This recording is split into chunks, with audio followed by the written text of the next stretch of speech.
கர்த்தர் உங்களை ஆசீர்வதிப்பாராக.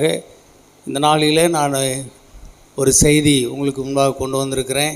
கண்டிப்பாக இது ஒரு மிகப்பெரிய ஒரு ஆவிக்குரிய செய்தி தான். சின்ன ஜெபம் பண்ணிடலாம். ஆமீன். எங்கள் அன்பாக நேசிக்கிற பரலோக பிதாவே, இந்த உலகத்தில் ஆண்டவரே, ஆமீன், எங்கள் சித்தத்தின்படி, எங்கள் விருப்பத்தின்படி, மனம் போன போக்கிலே, கண் போன போக்கிலே, கால் போன போக்கிலே நாங்கள் போய்கொண்டு இருந்தோம். ஆனாலும் ஆண்டவரே, எங்களுக்காக இந்த உலகத்தில் வந்து மனிதனாக கடவுள் மனிதனாகி எங்களை ரட்சித்தீர். ஆண்டவரே, உம்முடைய திரு ரத்தத்தால் எங்களை பாவங்களை கருவி ஆண்டவரே, நாங்கள் உமக்கு சொந்தமாக இருக்கும்படி எங்களை தெரிந்து கொண்டீர். இப்பொழுதுமாய் எங்கள் தேவனுடைய சித்தம் செய்ய ஆண்டவரே, எங்களை நீர் உருவாக்கினபடியால், எங்கள் தேவ சித்தம் செய்ய எங்களை நீர் படைத்திருக்கிறபடியால் உமக்கு நன்றி. ஆமீன். எங்கள் சித்தத்தின்படி அல்ல, எல்லாமே உம்முடைய சித்தத்தின்படியே ஆகட்டும் என்று நாங்கள் ஒப்பு கொடுக்கிறோம். ஆமீன். எங்கள் விருப்பத்தின்படி அல்ல, எங்கள் ஆசையின்படி அல்ல. அப்பா ஸ்தோத்திரம், உம்முடைய ஆசையே எங்களில் நிறைவேறட்டும் என்று நாங்கள் ஒப்பு கொடுக்கிறோம். பிடிவாதங்கள் எங்களை விட்டு விலகட்டும். ஆமீன். வீண்வாதங்கள் எங்களை விட்டு விலகட்டும். ஆண்டவருடைய கிருபை எங்களுக்குள்ளே இறங்கட்டும். அப்பா ஆமீன். அந்த கட்டுகள் உடைக்கப்படட்டும், உலக கட்டுகள் உடைக்கப்படட்டும், பாரம்பரிய கட்டுகள் உடைக்கப்படட்டும். ஆண்டவரே, உலகத்தை பற்றின ஆசைகள் எங்களில் ஆண்டவரே உடைக்கப்படட்டும். தேவனுடைய ராஜ்யத்தை பற்றின ஆசை எங்களுக்குள்ளே பெருகட்டும். ஒப்பு கொடுக்கிறோம். இயேசுவின் நாமத்தில் ஜெபிக்கிறோம் நல்ல பிதாவே, ஆமேன். அல்லேலூயா. சரிங்க. லூக்கா எழுதின சுவிசேஷம் 16ஆம் அதிகாரம் 10ஆம் வசனத்தை நாம் வாசிக்கலாம். கொஞ்சத்திலே உண்மையுள்ளவன் அநேகத்திலும் உண்மையாயிருக்கிறான், கொஞ்சத்திலே அநீதியுள்ளவன் அநேகத்திலும் அநீதியுள்ளவனாயிருக்கிறான். Praise the lord. அருமையான தேவ பிள்ளைகளே, கொஞ்சத்திலே உண்மையுள்ளவர்களாக இருந்தால் அவர்கள் அநேகத்திலே உண்மையுள்ளவர்களாக இருப்பார்கள். அவர்களுக்கு அநேக காரியங்கள், அநேக பதவிகள், அநேக பொருள்கள், அநேக பெருமைகள், அநேக அதிகாரங்கள் அவர்களுக்கு கூட்டி கொடுக்கப்படும். அருமையான தேவ பிள்ளைகளே, கர்த்தருக்கு ஸ்தோத்திரம். இது ஒரு நல்ல வார்த்தை. கொஞ்சத்திலே உண்மையுள்ளவன் அநேகத்திலும் உண்மையுள்ளவனாக இருக்கிறான். கொஞ்சத்திலே அநீதி உள்ளவன் அநேகத்திலும் அநீதி உள்ளவனாக இருக்கிறான். கொஞ்சத்தில் அநீதியாக இருந்தான்னா அவன் எல்லாத்துலேயுமே அநீதியாக தான் இருப்பான். அதனால் கொஞ்சத்தில் உண்மையாக இருக்கிறவனை நம்பலாம், அவனுக்கு நிறைய பொறுப்புகளை கொடுக்கலாம். அவன் உண்மை உள்ளவன், உண்மையை விரும்புகிறவன். ஆமீன். சோத்திரம். இந்த உலகத்தில் பொய்யான உலகத்திலே நாம் வாழ்ந்துட்டு இருக்கிறோம், மாயையான உலகத்திலே வாழ்ந்து கொண்டிருக்கிறோம், அநீதியான உலகத்திலே வாழ்ந்து கொண்டிருக்கிறோம். அருமையான தேவ பிள்ளைகளே, நம்முடைய இருதயம் தேவனுக்கு முன்பாக கொஞ்சத்திலே உண்மையுள்ளதாய் மாற வேண்டும். அல்லேலூயா. சொல்ல பார்ப்போம். ஆமீன். அப்பொழுது கர்த்தர் நம்முடைய வாழ்க்கையை அப்படியே படிப்படியாக மாற்றுவார். நாங்கள் பைபிள் காலேஜில் படிக்கும்போது எங்களுக்கு சொல்லி கொடுத்தாங்க, நீங்கள் போன உடனே ஒரு பெரிய பாஸ்டராக நீங்கள் போய் மாறிட முடியாது. எங்களுக்கு அங்கே பெரிய பாஸ்டர்லாம் இருந்தாங்க. அவங்களெல்லாம் பார்க்கும்போது எங்களுக்கு ரொம்ப சந்தோஷமாக இருக்கும். இது மாதிரியெல்லாம் நீங்கள் உடனே மாறிட முடியாது அப்படின்னு சொல்லி எங்களுக்கு சொல்லுவாங்க. MS ஜோசப், பாஸ்டர் மேத்யூஸ், அவங்கெல்லாம் ரொம்ப சிறந்த பண்டிதர்களாக இருந்தாங்க, வேத பண்டிதர்கள். அவங்கக்கிட்ட தான் நாங்கள் இருந்தோம். IPC ஸ்தாபனத்தினுடைய தலைவர்கள் அவங்க. அப்போது அவங்க எங்களுக்கு சொல்லி கொடுத்தாங்க, நீங்கள் போன உடனே நீங்கள் அப்படியெல்லாம் மாறிட முடியாது. நீங்கள் கொஞ்ச நாளைக்கு நீங்கள் போய் உங்கள் பாஸ்டரிடத்திலே போய் 4 வருஷம் நீங்கள் அவருக்கு உடன் ஊழியர்களாக நீங்கள் பணியாற்ற வேண்டும். அங்கே சண்டே கிளாஸ் ஊழியம், சிறுவர் ஊழியம் செய்யணும், அப்புறம் கைப்பிரதி ஊழியங்கள் செய்யணும், ஓப்பனர் ஊழியம் செய்யணும், தெருப்பிரசங்கம் பண்ணணும், அப்புறம் தனித்தாள் ஊழியம் செய்யணும், வீட்டு ஜெப கூட்டங்கள் நடத்தணும், உபவாச கூட்டங்கள் நடத்தணும், ஆராதனைக்கு சபையை ஆயத்தம் பண்ணி கொடுத்தல் போன்ற ஊழியங்களை செய்யணும். ஊழியக்காரருக்கு அவங்க வீட்டில் உதவி ஊழியம் செய்ய வேண்டும். ஊழியத்தில் குறைஞ்சது 20 ஆத்மாக்களை கர்த்தருக்குள்ள புதிய ஆத்மாக்களை, புதிய ஏரியாக்களிலே புதிய ஆத்மாக்களை சந்தித்து கிறிஸ்துவுக்குள் வழி நடத்தணும். அப்போ பெரிய பாஸ் வந்து அவங்களுக்கு ஞானஸ்தானம் கொடுப்பாரு. நீ சுவிசேஷகனாக, சகோதரனாக, சுவிசேஷனாக இருந்து அந்த மக்களை ஆதாயம் பண்ணணும். அதெல்லாம் நடந்துச்சுன்னா கர்த்தரும் கையில் ஊழியத்தை கொடுத்துருக்கிறார் என்பதற்கு அர்த்தம். அப்புறம் அந்த மக்களை நீ கருத்தாய் விசாரித்து போதித்து நடத்தணும். அப்போ சரியாய் நடத்துகிறதை ஊழியர்கள் கண்காணிப்பாங்க. அப்போ தனி மனித ஒழுக்கம், ஜெபத்தில், தியானத்தில், வேத வாசிப்பில், பரிசுத்தாவி அபிஷேகத்தில், நல்ல போதனை கொடுப்பதில், நல்ல வாழ்க்கையில் நல்ல நற்சாட்சி உள்ளவனாக நீ விளங்கும் போது உன்னை பார்த்துட்டே வருவாங்க. அது எத்தனை வருஷம் ஆகுன்னு தெரியாது. ஆனால் ஒரு நாள் கர்த்தருடைய ஊழியத்தில் நீ தேறினவனாக காணப்படும் போது உனக்கு வந்து போதகர் பாஸ்டர் ஆர்டினேஷன் கொடுக்க அவங்க ஆயத்தமாவாங்க. அப்படி ஆகும்போது நீ ஆர்டினேஷன் பெறும்போது உனக்கு ஆர்டினேஷன் பெருவிழா அவங்க ஆயத்தம் பண்ணுவாங்க. உனக்கு புதிய வஸ்திரங்கள் எடுப்பாங்க. சிறப்பு விருந்துகள் ஆயத்தமாக்கப்படும். சிறப்பு விருந்தினர்கள் போதகர்கள் அழைக்கப்படுவாங்க. அப்போது உற்றார் உறவினர்கள் திருச்சபை மக்கள் அனைவரும் கூடி வந்து நல்ல ஜெபத்தோடு உனக்கு எல்லார் முன்னாடியும் உனக்கு ஆர்டினேஷன் செய்து கொடுக்கப்படும். உனக்கு சான்றிதழ் வழங்கப்படும். அதுக்கு பிறகு இதுவரையில் சகோதரனாக இருக்கிற நீ இனிமேல் பாஸ்டர் என்று அழைக்கப்படுவாய். அந்த சபையினுடைய எல்லா காரியங்களிலும் ஞானஸ்தானம் கொடுப்பது, திருவிருந்து கொடுப்பது, பேரு பிரதிஷ்டை செய்வது, வீடு பிரதிஷ்டை, திருமண ஆராதனை, அடக்க ஆராதனை, திருச்சபை நடத்துவதற்கான முழு பொறுப்பையும் தேவராஜ்யத்தின் பணி முழுவதும் உனக்கு ஒப்பு கொடுக்கப்படும். இதெல்லாம் வந்து எப்படி வருது? அப்படியே வரும் கொஞ்சம் கொஞ்சமாக. எனக்கு பின்னாடி அப்படி தான் வந்துச்சு. ஸ்தோத்திரம். உடனே நான் பாஸ்டர் ஆகிடல. பல வருஷங்கள் 10 ஆண்டுகள் இங்கே சொல்கிறாரு 4 வருஷம் நீங்கள் இருக்கணும் அப்படின்னு. நான் 10 வருஷம் கழித்து தான் எனக்கு பாஸ்டர் ஆர்டினேஷனே கிடச்சிது. கர்த்தருக்கு ஸ்தோத்திரம். அவை விதமாக கொஞ்சத்திலே உண்மை உள்ளவனாய் இருந்தால் என்ன செய்வார்? அநேகத்தில் உண்மை உள்ளவன் என்று கண்டு இந்த பெரிய மெய்யான பொருளை தேவன் நமக்கு கொடுப்பார். அல்லேலூயா சொல்லுவோமா? ஆமாம், இதுதான் எல்லாத்துக்குமே. நீங்கள் உங்களுக்கும் அதே தான். யோசேப்பு வந்து போத்திபார் வீட்டில் வேலைக்கு இப்போ தான் போனான். அடிமையாகி போனான். காசு கொடுத்து வாங்கிட்டு போனாங்க. அங்கே அவன் உண்மை உள்ளவனாக இருந்தான் பாருங்கள். படிப்படியாய் கொஞ்சத்தில் உண்மையாக இருக்காடி படிப்படியாய் முன்னேறி ஒரு நாள் போத்திபார் தன்னுடைய வீட்டினுடைய கொத்து சாவியை யார் கையில் கொடுத்துட்டார்? ஆமாம், யோசேப்பு கையில் கொடுத்து நீ என் வீட்டை பார்த்துக்கோ அப்படின்னு சொல்லிட்டான். அந்த அளவுக்கு தேவன் வந்து அவனை உயர்த்துக்கிறார். சிறைச்சாலையில் போனான். அங்கே உண்மையாக இருந்தான். அப்போ சிறைச்சாலைக்கு அதிபதியாக மாறிட்டான். பார்வோன்கிட்ட போனான். பார்வோனுக்கிட்ட உண்மையாக இருந்தான். எகிப்து தேசத்துக்கே அதிபதியாக மாறிட்டான். அல்லேலூயா சொல்லுங்க பார்ப்போம். இதெல்லாம் என்னென்னா கொஞ்சத்தில் உண்மை. அல்லேலூயா சொல்லுங்க பார்ப்போம். கொஞ்சத்தில் உண்மை உள்ளவர்களாக இருப்பார்களே ஆனால் அவர்களை தேவன் என்ன செய்வார்? பெரிய அளவிலே உயர்த்துவார். எல்லை இல்லாத அளவுக்கு உயர்த்துவதற்கு தேவன் பெரியவராக இருக்கிறார். அல்லேலூயா சொல்லுங்கள். தாவீது அப்படி தானே ஆடு மேய்ச்சிக்கிட்டு இருந்தான். அப்புறம் பார்த்தா இஸ்ரவேலில் எங்கே உட்கார்ந்துருக்கிறான்? ராஜாக்களோடு, பிரபுக்களோடு, அதிபதிகளோடு தேவன் அவனை உட்கார பண்ணிட்டார். அல்லேலூயா சொல்லுங்க பார்ப்போம். அவர் உண்மை உள்ள தேவன். இன்றைக்குமே உங்ககிட்டையும் என்கிட்டையும் கொஞ்சம் உண்மையை எதிர்பார்க்கிறார். இங்கே ஒரு கடையில் போய் வேலை செஞ்சாலும் சரி, ஒரு கம்பெனியில், ஒரு நிறுவனத்தில் எங்கே வேலை செஞ்சாலும் சரி, உங்களிடத்தில் கொஞ்சம் பொறுப்பை கொடுத்து உங்களுடைய ஒர்க்கை பார்ப்பாங்க.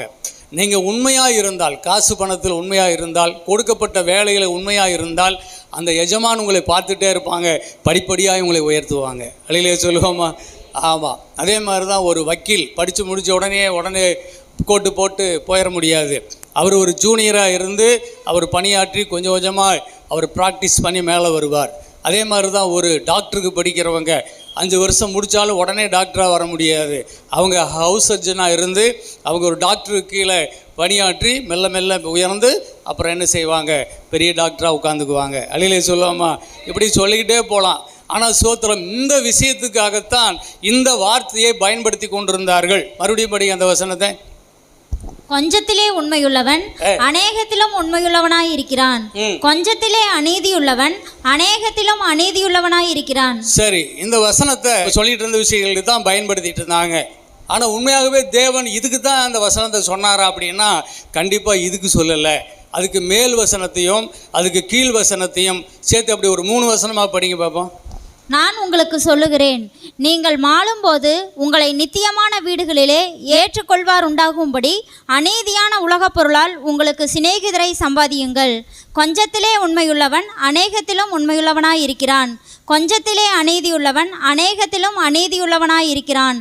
அநீதியான உலகப் பொருளை பற்றி நீங்கள் உண்மையாயிராவிட்டால் யார் உங்களை நம்பி உங்களிடத்தில் மெய்யான பொருளை ஒப்புவிப்பார்கள்? சரி, கவனிச்சிங்களா? கொஞ்சத்திலே உண்மை உள்ளவர்களாக இருங்கள் என்று சொன்ன விஷயத்தில் ஆண்டவர் குறிப்பாக எதை பற்றி சொல்கிறார் தெரியுமா? அவர் எதை பற்றி சொல்கிறார்? பணத்தை பற்றி சொல்லுகிறார். அல்லேலூயா சொல்லுவோமா? உன்னிடத்தில் இருக்கிற பொருள்களை பற்றி சொல்லுகிறார். அந்த பொருளுக்கு பேர் வந்து அநித்தியமான உலகப் பொருள் என்று சொல்லுகிறார். அவைகளை தேவனுக்கு நீ ஒப்பு கொடுக்க வேண்டும். அந்த காரியம் கொஞ்சமான காரியம். இது எப்படி கொஞ்சமாக இருக்கும்? இன்றைக்கி விசுவாசிகளுக்கே பெரிய விஷயம் என்ன தெரியுமா? ஆண்டவரே, நீங்கள் என் உயிரை கூட கேளுங்க, தந்துடுறேன். ஆனால் என்னுடைய பொருள்களை என்ன செய்ய வேண்டாம்? தொட வேண்டாம். என்னுடைய பணத்தை தொட வேண்டாம். என்னுடைய பணத்தையும் பொருளையும் நீங்கள் ஒரு நாளும் கேட்கவே கூடாது. நமக்கு அது பெரிய விஷயமா இருக்குது. அந்த விஷயத்தில் நம்ம ஸ்ட்ராங்காக இருக்கிறோம், அது பெரிய விஷயமா இருக்குது. ஆனால் ஆண்டவர் சொல்லுகிறாரு, அந்த அநித்தியமான உலகப் பொருள்களில் நீங்கள் உண்மையாக இருக்காவிட்டால் உங்களுக்கு மெய்யான பொருளை உங்களுக்கு யார் கொடுப்பா? மெய்யான பொருளை பெறுவதற்கு நீங்கள் தகுதியுள்ளவர்களாக இருக்க முடியாது என்று சொல்லுகிறார். அருமையான தேவ பிள்ளைகளே, விசுவாச வாழ்க்கையில் அடியெடுத்து வைக்கும்போது விசுவாசத்திலேயே முதல் படி இதுதான். நீ உன் பொருளாலும் உன் எல்லா விளைவின் முதற் பலனாலும் உன் தேவனாய கர்த்தரை என்ன செய்யணும்? கனம் பண்ணணும். இதுதான் முதல் படி. இந்த முதல் படியை அது கொஞ்சம் விஷயமாக சொல்கிறார். அது உனக்கு உண்டான எல்லாவற்றிலும் தேவனுக்கு தசம பாகம் கொடுக்க வேண்டும். அந்த கொஞ்சத்திலே உண்மையுள்ளவனாய் இருந்தாயானால் இந்த உலகமே உனக்கு எல்லாமே உனக்கு கீழ்ப்படியும்படி கர்த்தர் உன்னை உயர்த்துவார். அல்லையிலே சொல்லுவோமா? அதாங்க இதில் இருக்கிற விஷயமே. அது பெருசாக இருக்குதே ஆண்டவரே அப்படின்னு நினைக்கிறோம். ஆனால் ஆண்டவர் சொல்கிறார், அது ரொம்ப சின்னது மகனே, சின்னது. உன்னிடத்தில் வருகிற ஒரு 1000 ரூபாயில் ஒரு 100 ரூபாயை ஆண்டவருக்கு கொடுப்பது என்பது ஒரு சின்ன விஷயம். 10 ரூபாயில் 1 ரூபாயை கொடுப்பது ஒரு சின்ன விஷயம். 100 ரூபாயில் 10 ரூபாய் கொடுப்பது ஒரு சின்ன விஷயம். ஆண்டவர் அந்த சின்னதில் ஆரம்பிக்கிறார். சின்னதில் ஆரம்பிக்கிறார், கொஞ்சத்தில் ஆரம்பிக்கிறார். அது எதற்கு என்றால் நம்முடைய விசுவாசம் தேவனை பற்றி இருப்பதற்காக, தேவனுடைய பொருளால் நாம் நிரம்பப்படுவதற்கு இந்த ஒரு சின்ன விசுவாசத்தை தேவன் நம்மிடத்தில் எதிர்பார்க்கிறார். புரிந்தால் நீங்கள் பெரிய பாக்கியவான்கள். அல்லையிலே சொல்லுங்க பார்ப்போம். அழியாத மெய்ப்பொருளை உனக்கு எப்படி கொடுப்பாங்க அப்படின்னு கேட்குறார். அழியாத மெய்ப்பொருள் அப்படின்பது என்ன? அதுதான் தேவனுடைய ரட்சிப்பு, தேவனுடைய இரக்கம், தயவு, தேவனுடைய ஆவிக்குரிய பலன், ஆவிக்குரிய வரங்கள், ஆவிக்குரிய கனிகள், தேவனுடைய சுகம், தேவனுடைய பலன், தேவனுடைய ஆரோக்கியம், சௌக்கியம், இதெல்லாம் அழியாத பொருள். மிகப்பெரிய செல்வங்களாக தேவன் நமக்குள்ளே அதை தருவார். அது மெய்யான பொருளாக இருக்கும். ஆனால் இந்த உலகப் பொருளை, அநித்தியமான உலகப் பொருளில் உன் விசுவாசம் தொடங்குகிறது. அங்கே தான் ஆண்டவர் தொடக்கிறார். அப்படி படிப்படியாக கொஞ்சமாய் அந்த விசுவாசத்தை அங்கே தொடங்கும் போது பெரிய ஆசீர்வாதங்களை நாம் சுலபமாய் பெற்றுக்கொள்ள முடியும். அன்பான தேவ பிள்ளைகளே, இதை தான் நான் எப்படின்னு நான் உங்களுக்கு சொல்லித்தர போகிறேன். பாருங்கள், ஒரு 5 கிலோ வெயிட்டை தூக்க முடியாதவனை 100 கிலோ வெயிட்டை தூக்க சொன்னால் எப்படி தூக்குவான்? 10 அடி தூரம் நடக்க முடியாதவன் ஒரு மலையை பார்த்து இந்த மலையில் ஏறி போகலாம் வான்னு கூப்பிட்டா அவன் எப்படி நடந்து வருவான்? மாரத்தான் ஓட்டம் என்பது 15 மைல் ஓடுறது. 1 மைல் தூரம் ஒருத்தனால் ஓட முடியாதவன் 15 மைல் தூரத்துக்கு எப்படி ஓடுவான்? மாரத்தான் ஓட்டத்தில் எப்படி பங்கேற்க முடியும்? அப்போது இதெல்லாம் உடனே வர்றதில்லை, பயிற்சி தான். 5 கிலோ தூக்கணவன் இன்றைக்கி 100 கிலோ தூக்குறான்னா என்ன அர்த்தம்? அவன் ஆரம்பத்தில் 5 கிலோ தூக்கி பயிற்சி எடுத்தான், அப்புறம் 10 கிலோ தூக்கினான், அப்புறம் 50 கிலோ தூக்கினான், அப்புறம் இப்போ 75 கிலோ தூக்கிட்டு இப்போ 100 கிலோ தூக்கிட்டான். அழிலே சொல்லுவோமா? அப்போ படிப்படியாக பயிற்சி கொடுக்கப்படுகிறது. பயிற்சியில் இந்த ஞான இயந்திரியங்களை நாம் அறியும்படிக்கு நாம் இதுக்குள்ளே பயிற்சி எடுக்கப்பட வேண்டியது அவசியமாக இருக்குது. அதனால தான் தேவன் என்ன செய்கிறாரு? மகனே, மகளே, நீ கொஞ்சத்திலே உண்மை உள்ள பிள்ளையாக நீ வருவாயே, ஆனால் உன்னை அநேகத்திலே உன்னை ஐஸ்வர்யவானாக நான் மாற்றுவேன். அல்லையிலே சொல்லுவோமா? ஆமேன். அப்போ இந்த கொஞ்சத்தில் நீங்கள் உண்மையாக இருக்கலைன்னா என்ன செய்ய முடியாது? மெய்யான பொருள் தேவன் சிலுவையில், கல்வாரி சிலுவையில் சம்பாதித்து வைத்திருக்கிற எத்தனையோ மெய்யான பொருள்கள் இருக்குது. எதையுமே நாம் டச் பண்ண முடியாதுங்க. அல்லையிலே சொல்லுவோமா? ஆமாம். ஆசைப்படனா பட்டுக்கிட்டு இருக்கலாம், எதையுமே அடைய முடியாது. சுகத்தையும் அடைய முடியாது, பலனையும் அடைய முடியாது, பணத்தையும் அடைய முடியாது, ஏன் பரலோக ராஜ்யத்தையும் அடைய முடியாது. எல்லாமே பொய்யா போயிடும். ஒரு அருமையான ஊழியக்காரர் நல்ல வாஞ்சியோடு ஆத்தும பாரத்தோடு ஜெபம் பண்ணி ஒரு சபையில் பிரசங்கம் பண்ணார். இந்த இயேசு யாருக்கெல்லாம் வேணும் சிலுவை பற்றி சொல்லி ஆத்ம பாரத்தோடு, ஆத்ம ரட்சிப்பு பெருசு பிரசங்கம் பண்ணார் கண்ணீரோட. ஆத்துமாக்கள் எழும்பி வந்தாங்க, எல்லாம் ஒப்பு கொடுத்தாங்க. எல்லாருக்காக ஜெபம் பண்ணி ஆசீர்வச்சிட்டு, அப்பா இன்றைக்கி ஒரு 100 பேரை கிறிஸ்துவுக்குள்ளே ஒப்பு கொடுக்க வச்சுட்டேன்ட்டு அவர் சந்தோஷமாக ஸ்தோத்திரம் பண்ணிட்டு போயிட்டார். அருமையான தேவ பிள்ளைகளே, ரோமர் 10ஆம் அதிகாரம் 9ஆம் வசனம் 10ஆம் வசனம், நீ கர்த்தராகிய இயேசு கிறிஸ்துவை நீ உன் இருதயத்தில் ஏற்றுக்கோ, அவரை உன் வாயினாலே அறிக்கை பண்ணு, அவர் எனக்காக இந்த உலகத்திலே வந்து பாடுபட்டு மரித்தார், உயிரோடு கூட எழுந்தார் என்று நீ இருதயத்தில் விசுவாசித்து வாயில் அறிக்கை பண்ணினால் நீ ரட்சிக்கப்படுவாய். இதுதான் சுருக்கம். ஊழியக்காரர் அழகா கண்ணீரோடு உதாரணங்களை வச்சு பிரசங்கம் பண்ணி மக்களை அழைக்கும் போது ஓடி வர்றாங்க, ஆண்டவருக்கு தன் இருதயத்தை கொடுத்து ரட்சிக்கப்படுகிறார்கள். அதில் ஒரு பெரிய ஆனந்தம். அந்த ஊழியக்காரர் ஆசீர்வச்சிட்டு போயிட்டாரு. ஆனால் அடுத்தது அந்த பிள்ளைகள் கிறிஸ்துவுக்குள் மறுபடியும் பிறந்து விட்டார்கள். ஆனால் பிறந்த குழந்தைகள் மீண்டும் எப்படி அவர்கள் தவழ்ந்து இந்த உலகத்தில் எழுந்து நின்று கிறிஸ்துவுக்குள்ளாக எப்படி வாழ்வது என்ற காரியத்தில் அதற்கு இந்த உலகத்தில் என்ன வேணும்? பொருளாதாரம் வேணும். அல்லேலூயா சொல்லுங்க பார்ப்போம். பொருளாதாரம், பணம் இல்லைன்னா இன்றைக்கி பச்சை தண்ணி கூட கிடைக்க மாட்டேங்குது. இன்றைக்கி கேஸ் வேணும், அடுப்பு, விறகு, கேஸு, தானியங்கள், பருப்பு வகைகள், காய்கறிகள், பால், எதுனாலும் பணம் இல்லைன்னா கிடைக்காது. பிள்ளையை பெற்று விட்டால் போதுமா? அதை பேணி காக்க வேண்டாமா? அதற்கு அடுத்தது அந்த பிள்ளை வளர்வதற்கு வேண்டிய பண தேவைகளை பற்றின காரியத்தை அவர்களுக்கு சொல்லி கொடுக்க வேண்டாமா? பண விஷயமெல்லாம் உங்கள் இஷ்டம் அப்படின்னு அவர் விட்டுட்டு இதுதான் ஏன் பாரம், என்னோட பாரத்தை முடிச்சிட்டேன்னா அவர் போயிடுறாரு. ஆனால் அதே இன்னொரு பாரம் இருக்கிறது. லூக்கா 6:38, கொடுங்கள் அப்பொழுது உங்களுக்கு கொடுக்கப்படும், அமுக்கி குலுக்கி சரிந்து விழும்படி நன்றாய் அளந்து உங்கள் மடியிலே போடுவார்கள், நீங்கள் எந்த அளவினால் அளக்கிறீர்களோ அந்த அளவினால் உங்களுக்கு அளக்கப்படும் என்றார். சரிங்க, அருமையான தேவ பிள்ளைகளே, ஸ்தோத்திரம். இங்கே ஆண்டவர் சொல்கிறாரு, கொடுங்கள் அப்பொழுது உங்களுக்கு கொடுக்கப்படும், அமுக்கி குலுக்கி சரிந்து விழும்படி உங்கள் மடியிலே போடுவார்கள், நீங்கள் எந்த அளவினால் அளக்கிறீர்களோ அந்த அளவினால் உங்களுக்கும் அளக்கப்படும் அப்படின்னு ஆண்டவர் சொல்கிறாரு. இந்த உலகத்திலே நாம் பெற்றுக்கொள்வதற்காக, நாம் வாழ்வதற்காக, நம்முடைய ஜீவாதாரம் பெறுவதற்காக நாம் தேவனுக்கு என்ன செய்ய வேண்டும்? கொடுக்க வேண்டும். அந்த கொஞ்சம் கொடுக்கும்படி, அந்த கொஞ்சத்தில் உண்மையை நாம் காட்டும்படி தேவன் அதில் அலாதியாய் ஆசை உள்ளவராய் இருக்கிறார். நீதிமொழிகள் 3:9-10 என்ன சொல்கிறாரு? உன் பொருளாலும் உன் எல்லா விளைவின் முதற்பலனாலும் கர்த்தரை கனம் பண்ணு, அப்பொழுது உன் களஞ்சியங்கள் பூரணமாய் நிரம்பும், உன் ஆலைகளில் திராட்சரசம் புரண்டோடும். சரிங்க, ஸ்தோத்திரம். அங்கே சொல்கிறாரு, அப்படி நீ கொடுத்தால் உன் பொருளாலும் எல்லா விளைவின் முதற்பலனாலும் உன் தேவனாகிய கர்த்தரை கனம் பண்ண கற்றுக்கோ. அப்போ ஸ்தோத்திரம். உன் கையில் ஒரு 10 ரூபா வந்துச்சுன்னா அதில் 1 ரூபாயை எடுத்து கர்த்தருக்கு பிரிச்சிரு. 1000 ரூபா வந்துச்சுன்னா 100 ரூபாயை கர்த்தருக்காக பிரிச்சிரு.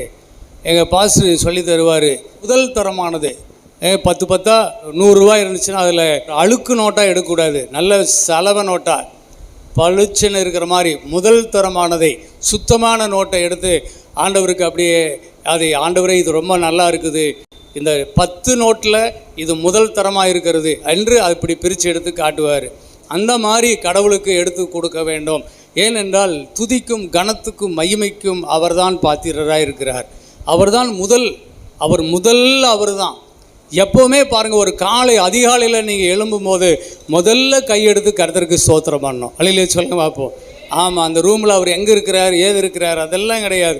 நீ பூமியில் கால் வைக்கிறதுக்கு முன்னாடி கர்த்தாவே ஸ்தோத்திரம் என்று சொல்லி தான் இறங்கணும். அல்லேலூயா சொல்லுங்கள். இந்த நாளை எனக்கு கொடுத்ததுக்காக நன்றி. இந்த நாளில் நல்ல காற்று, நல்ல சுவாசம். ஆமாம், படுக்கும்போது கூட ரொம்ப குழப்பத்தில் படுத்தேன், இப்போ எந்திரிக்கும் போது நல்ல தெளிவாக இருக்குது, ஆண்டவரே நன்றி, ஆமீன் அப்படின்னு சொல்லி எழும்பணும். முதல் மணி நேரம் ஆண்டவருக்கு கொடுக்கணும்.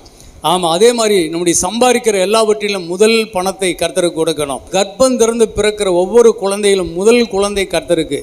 பூமியில் விளையிற ஒரு முதல் கனி கர்த்தருக்கு. முதல் தானியம், கதிர்கட்டு கர்த்தருக்கு. என்னென்ன இருக்குது பாருங்கள், பைபிளில் எல்லாமே முதல் தரமானதை தேவனுக்கு கொடுக்க வேண்டும். அதான் இஸ்ரவேலர்களுக்கு, ஆவிக்குரிய இஸ்ரவேலர்களுக்கு தேவன் கற்றுக் கொடுத்த மிகப்பெரிய பாடம் இது, மிகப்பெரிய பாடம். ஆகவே ரட்சிக்கப்பட்டால் போதுமா? இயேசுவை அறிந்து கொண்டால் போதுமா? நீ இந்த உலகத்தில் பிறந்து விட்டால் போதுமா? அப்போ நீ எப்படி வாழணும்ங்கிறத கற்றுக் கொடுக்கணும். இல்லை, உலகத்தில் நீ சம்பாதிக்கக்கூடிய அநித்தியமான உலக பொருள்களில் நீ என்ன செய்ய வேண்டும் என்றால், நீ கர்த்தருக்கு உண்மையாக இருக்க நீ பழகி கொண்டால் உன்னை தேவன் அநேகத்திலே ஆசீர்வதிப்பார். அல்லேலூயா சொல்லுங்க பார்ப்போம். இதான் முதல் பாடம். இங்கே தான் ஆண்டவர் தொடங்குறாரு. ஆண்டவருக்கு இப்படி கொடுக்கும்போது மார்க் 10ஆம் அதிகாரம் 30ஆம் வசனத்தை படிங்க. அப்பொழுது பேதுரு அவரை நோக்கி, இதோ நாங்கள் எல்லாவற்றையும் விட்டு உம்மை பின்பற்றினோமே என்று சொல்லத் தொடங்கினான். அதற்கு இயேசு பிரதியுத்தரமாக, என் நிமித்தமாகவும் சுவிசேஷத்தின் நிமித்தமாகவும் வீட்டையாவது சகோதரரையாவது சகோதரிகளையாவது தகப்பனையாவது தாயையாவது மனைவியையாவது பிள்ளைகளையாவது நிலங்களையாவது விட்டவன் எவனும் இப்பொழுது இம்மையிலே துன்பங்களோடு கூட நூறத்தனையாக வீடுகளையும் சகோதரரையும் சகோதரிகளையும் தாய்களையும் பிள்ளைகளையும் நிலங்களையும் மறுமையிலே நித்திய ஜீவனையும் அடைவான் என்று மெய்யாகவே உங்களுக்கு சொல்லுகிறேன். அப்போ ஆண்டவருக்காக நம்ம கொடுக்கும்போது கர்த்தர் சொல்கிறாரு, ஆண்டவரே நாங்கள் எல்லாத்தையும் நாங்கள் விட்டுட்டு வரும்போது என்ன நடக்கும்? ஒன்றும் கவலைப்படாதீங்க, இம்மையிலேயே நீங்கள் என்ன செய்வீங்க? நூறத்தனையாய் பெற்றுக்கொள்வீர்கள். அல்லையிலே சொல்லுவோமா? நூறத்தனையாய் பெற்றுக்கொள்வீர்கள். சோத்திரம். ஆண்டவர் பொய்யுரையாத தேவன். அவர் பொய் சொல்ல மனிதன் அல்ல, மனமாற மனுப்புத்திறனும் அல்ல. மலியாவில் 3:10 அவர் சொல்லும்போது சொல்கிறாரு, நீங்கள் காணிக்கையில் தசம வாங்கலை தேவனுடைய ஆலயத்தின் பண்டகசாலையில் கொண்டு வாங்க, அப்பொழுது வானத்தின் பலகணிகளை திறந்து இடங்கொள்ளாமல் போக மட்டும் உங்கள் மேல் ஆசீர்வாதத்தை வர்ஷிக்க பண்ணுவேன், அதனால் என்னை சோதித்து பாருங்கள் என்று சொல்லுகிறார். வானத்தையும் பூமியையும் படைத்த கர்த்தர் நம்ம சும்மா டெஸ்ட் பண்ணி பாரு அப்படிங்கிறார். அழியில சொல்லுவோம். அப்படின்னா என்ன அர்த்தம்? அந்த அளவுக்கு இந்த விஷயத்தில் ஒவ்வொரு மனிதனுக்கும் மனுஷிக்கும் என்ன இருக்கும்? இருதய கட்டு இருக்கும். அதான் தரித்திர கட்டு. அந்த தரித்திர கட்டு கர்த்தருக்கு ரட்சிக்கப்பட்ட பிறகு, கர்த்தர் நம்மை ரட்சித்த பிறகு சோத்திர ஒருவனும் ஒன்றை குறித்தும் பெருமை பாராட்டக்கூடாது. ரட்சிப்பே பெருமை பாராட்டுதலுக்கு இல்லை. அவர்தான் கிருபையாய் நம்மை ரட்சித்தார். அவர்தான் நமக்கு கிருபையாய் இந்த உலகத்திலே நம்மை தேவனுடைய ராஜ்யத்தில் நம்மை வாழ வைக்க போகிறார். அழியில சொல்லுவோமா? ஆகவே அவரால் தான் இனி நம்ம வாழப்போகிற இந்த உயிர், மூச்சு, சுவாசம், இந்த உணவு, தண்ணீர் எல்லாமே, உடல் சுகம்பலன், ஆரோக்கியம், என்னுடைய எதிர்காலம் எல்லாமே தேவனை சார்ந்தது. ஆகவே நான் அவருக்கு கொடுப்பதில் எனக்கு என்ன தடை? எனக்கு என்ன கட்டு?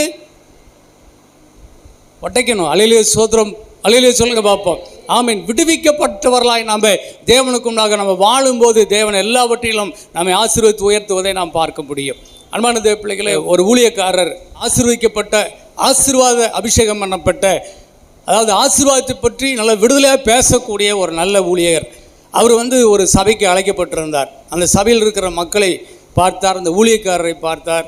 இவ்வளோ பெரிய நல்ல அருமையான ஊழியக்காரரை அழைச்சிட்டோம், இவருக்கு இந்த 3 நாள் கழித்து இவருக்கு எப்படி காணிக்க கொடுக்க போகிறேன், என் சபையோ வறுமையான சபையில் இருக்குதுன்னு அவர் அப்படியே முகத்தில் சோகத்தை வச்சுக்கிட்டே பார்த்துக்கிட்டு இருந்தார். வெளியில் சிரிக்கிறார், உள்ளே ரொம்ப வருத்தப்படுறார்.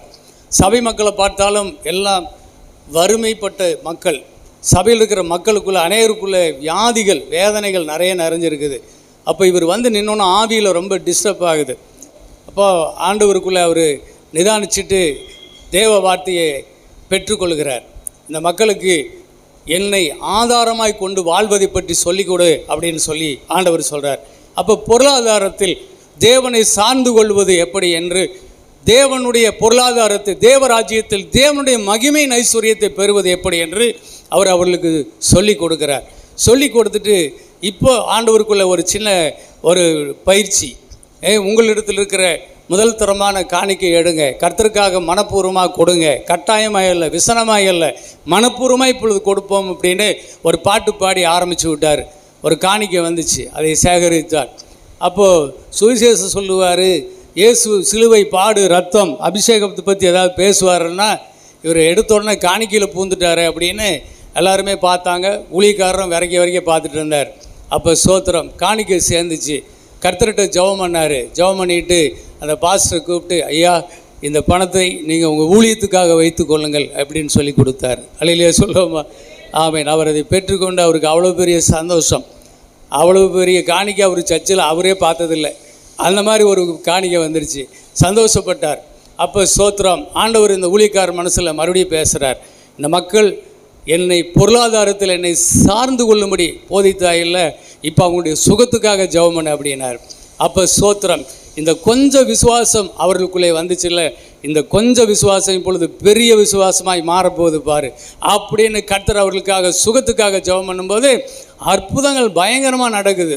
எல்லாம் வியாதிகள் உடையுது, பிசாசு கட்டுகள் உடையுது, ஜனங்க பயங்கரமாக விடுவிக்கப்பட்டு ஓடோடி ஆமாம் கர்த்தர் கொண்டாக நானும் நீன்னு சாட்சி கொடுக்குறாங்க. அப்போ இந்த கூட்டத்தில் புதுசாக ரசிக்கப்பட்டவங்க ஓடி ஐயா நாங்கள் ரட்சிக்கப்படுவதற்கு என்ன செய்ய வேண்டும் அப்படின்னு கேட்குறாங்க. ஒரு பெரிய உடைவு ஏற்பட்டது. அல்லேலூயா, ஆமென். தேவனுடைய பிள்ளைகளே, தரித்திர கட்டு உடையணும். கர்த்தரை சார்ந்து பொருளாதாரத்தில் தேவனை சார்ந்து வாழ்வது எப்படி என்று நீ தெரிந்து கொண்டால் அந்த கொஞ்சம் விசுவாசம்தான் படிப்படியாய் உன்னை உயர்த்தி உன்னுடைய வாழ்க்கையில் இருக்கிற எல்லா பிரச்சனைகளையும் நீக்கக்கூடிய விசுவாசமாக மாறும். அல்லேலூயா சொல்லுவோமா? சின்ன பயிற்சி. ஒரு 5 கிலோவை தூக்க முடியாதவன் எப்படி 100 கிலோ தூக்குவேன்? கொஞ்சம் விசுவாசத்தை கூட நீங்கள் தேவனிடத்தில் காட்டி இந்த உலகத்தில் வாழ்வதற்கு நம்ம இன்னும் பரலோகம் போயிடல, இந்த பூமியில் தான் வாழ்ந்துட்டு இருக்கிறோம். இந்த உடலுக்கு வேண்டிய இந்த உணவுக்கு உடல் உடை எல்லாமே எங்கே இருக்குது? இந்த பூமியில தான் வருது. பணம் இல்லைன்னா கிடைக்காது. உலகத்தில் வாழ்வதற்கான ஜீவாதாரமாய் காணப்படுகிற அந்த கொஞ்சம் பொருள், அனித்தியமான பொருள், இன்னைக்கு வரும் நாளைக்கு அழிஞ்சு போயிடும். அந்த அனித்தியமான பொருளில் 1 ரூபாயை எடுத்து, ஒரு 10 ரூபாய் எடுத்து, ஒரு 1000 ரூபாய் எடுத்து, ஒரு 10,000 ரூபாய் எடுத்து ஆண்டவருக்காக கொடுத்து அதில் உண்மையாய் வாழ தெரியவில்லை என்றால் நீ எப்படி ஒரு வியாதியை நீக்கும் ஒரு ஊழியத்தில் நீ பங்கெடுக்க முடியும்? உனக்கு எப்படி வியாதி நீங்கும் சொல்லுங்க? அதான் அங்கே கேள்வி. அப்போ கர்த்தருக்கு ஸ்தோத்திரம். அங்கே பயங்கரமான ஹீலிங் நடக்குது. நடக்க முடியாதெல்லாம் நடந்து ஓடி வரான். பல வருஷமாக வியாதி கிடந்தவங்க எல்லாம் மூட்டு வலி, கைகால் வலி எல்லாம் உடையுது, முதுகு வலி, இடுப்பு வலி எல்லாம் உடையுது. ஜனங்க ஆரோக்கியமாக துள்ளி குதிக்கிறாங்க. ஸ்தோத்திரம். அப்போ இத்தனை நாள் அந்த இயேசு அங்கே இல்லையா? அந்த இயேசு அங்கே தான் இருக்கிறாரு. அல்லேலூயா சொல்லுங்க. இந்த கொஞ்சத்தில் விசுவாசம் துவங்குது, அது அப்படியே பெருகுது. அந்த கொஞ்சம் விசுவாசத்திலேயே கர்த்தர் அற்புதங்களை செய்ய ஆரம்பிச்சிட்டாரு. நீங்கள் தப்பாக நினச்சக்கூடாது. அப்போ பணத்தை கொடுத்தா தான் ஆண்டவர் அற்புதம் செய்வாரா? ஆமாம், மனசும் புத்தி அப்படி போயிடும் டக்குன்னு. பணத்துக்கு இதுக்கு சம்பந்தம் இல்லை. தேவனுடைய சம்பாதித்து வைத்த எல்லா ஆசீர்வாதங்களையும் எதின் மூலமாக எடுக்க வேண்டும் என்று சொல்கிறாரு? விசுவாசத்தின் மூலமாய். அல்லேலூயா சொல்லுவோமா? விசுவாசம். அப்போ அந்த விசுவாசத்தை காட்டுவது தான் இதில் பெரிய விஷயம். நம்பிக்கை, தேவனை நம்புகிற விஷயம் இதில் தொடங்குகிறது என்று சொல்லுகிறார். அல்லேலூயா சொல்லுவோமா?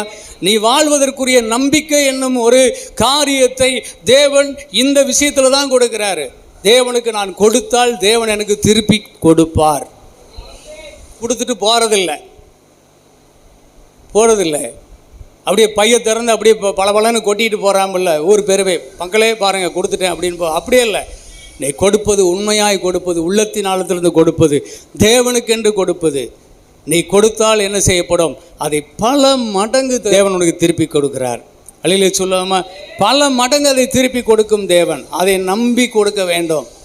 உன் பொருத்தனைகளை அப்படி செய்யணும். ஆண்டவரே, நீர் எங்களுக்கு இதை செய்யுங்க, இந்த பொருத்தனை நான் உமக்கு செலுத்துகிறேன். நீ தேவனுக்கு ஒரு பொருத்தனையை செலுத்தி தேவனை உன்னதமான கர்த்தருக்கு ஸ்தோத்திர பலியிட்டு வா. தேவன் உன்னை மகிமையை காண செய்வார். அல்லேலூயா, ஆமென். ஸ்தோத்திரம். விசுவாசத்தை தான் நீங்கள் ஆண்டவருக்கு என்று காணிக்கைகளை, தசம பாகங்களை, பிடியரிசிகளை, பொருத்தனைகளை கொடுக்கும் போதெல்லாம் நீங்கள் தேவன் என்னை இன்னும் அதிகமாய் ஆசீர்வதிக்கப் போகிறார், இன்னும் அதிகமாய் நான் ஆசீர்வதிக்கப்பட போகிறேன் என்ற ஒரு விசுவாசத்தை தான் நீங்கள் அறிக்கை செய்து கொடுக்க போகிறீர்கள். உபாகம் 26 நீங்கள் படிச்சீங்கன்னா, ரட்சிக்கப்பட்டு நீங்கள் கானானுக்குள் வந்து சேரும்போது நீங்கள் அங்கே விதைக்கும் போது அதில் கிடைக்கும் பலன்களை எடுத்து கூடையில் வைத்து அதை அப்படியே கொண்டு வந்து அந்த தேசத்தில் அந்த வருஷத்தின் ஆசாரியின் இடத்துல கொண்டு வந்து நீங்கள் அந்த காணிக்கையை கொடுக்க வேண்டும். கொடுக்கும்போது சொல்லி கொடுக்கணும். நாங்களும் என் தகப்பன் வீட்டாரும் அந்நிய தேசத்தில், சிரியா தேசத்தான் நாங்கள் அங்கே இருந்தோம். நாங்கள் எகிப்தில் அடிமைப்பட்டு கிடந்தோம். தேவன் எங்களை விடுதலையாக்கி இன்றைக்கு இந்த தேவன் எங்களுக்கு இந்த தேசத்தை சொந்த தேசமாய் கொடுத்தார். இந்த தேசத்தில் எங்களை கொண்டு வந்து சேர்த்தார். இப்பொழுது அவருடைய தேசத்திலே நாங்கள் விதைத்தோம், அந்த மிகுந்த பலனை நாங்கள் எடுத்தோம். அதில் முதற் பலனை தேவனுக்கு கொண்டு வந்தேன் என்று சொல்லி கொடுக்க வேண்டும். அல்லேலூயா சொல்லுவோமா?